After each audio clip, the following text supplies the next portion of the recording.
नमस्कार। आज बात करते हैं एक ऐसी घटना जिसने पूरे सिस्टम की संवेदनहीनता को नंगा सा कर दिया है। महाराष्ट्र के पालघर जिले का जोगलवाड़ी गांव, जहां एक आदिवासी मजदूर सखरम गावत को अपनी मृत नवजात बेटी का शव प्लास्टिक की थैली में रखकर राज्य परिवहन की बस से 90 किलोमीटर दूर अपने गांव ले जाना पड़ा, क्योंकि सरकारी अस्पताल ने एम्बुलेंस देने से इनकार कर दिया था। यह घटना न केवल मानवता को झकझोरती है, बल्कि हमारे सिस्टम की लापरवाही को भी उजागर कर रही है। जहां गरीब आदमी की तकलीफ किसी फॉर्म में दर्ज नहीं होती और किसी की खबर नहीं बनती, न्याय से कोसों दूर एक दर्द सखरम और उनकी पत्नी अविता ईंट भट्टे पर मजदूरी करके गुजारा करते हैं। 11 जून को प्रसव पीड़ा शुरू होती है, लेकिन सरकारी एम्बुलेंस नहीं आती। कई अस्पतालों के दरवाजे खटखटाने के बाद नासिक के सरकारी अस्पताल में बच्ची मृत पैदा होती है।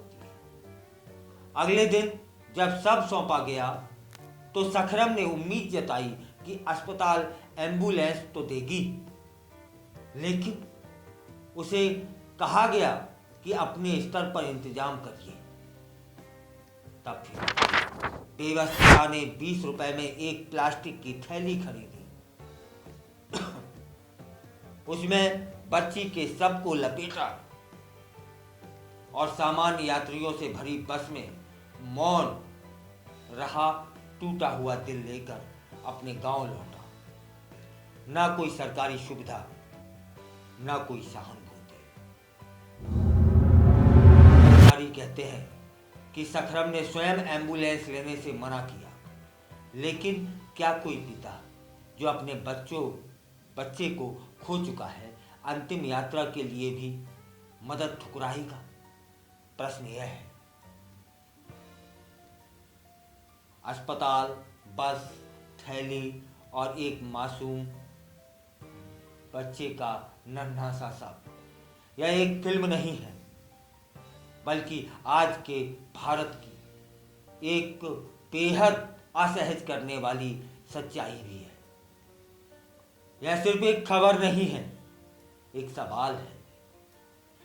क्या गरीबों के लिए एम्बुलेंस भी एक सुविधा है जो सिर्फ दस्तावेजों में मिलती है? क्या हमारी सरकारी सिस्टम में इंसानियत अब चुपचाप प्रोटोकॉल के नीचे दब चुकी है? और सबसे बड़ा सवाल कि अगर यही बच्ची किसी अफसर या मंत्री की होती तो क्या थैली में लपेटकर बस से जाती? मैंने यह खबर सिर्फ सूचना देने के लिए नहीं बनाई, यह सवाल उठाने के लिए बनाई है कि उस सिस्टम पर जो फाइलों में जिंदा है लेकिन जमीन पर मरा हुआ है। सवाल उस समाज से जो मासूम की मौत पर भी चुप रहता है।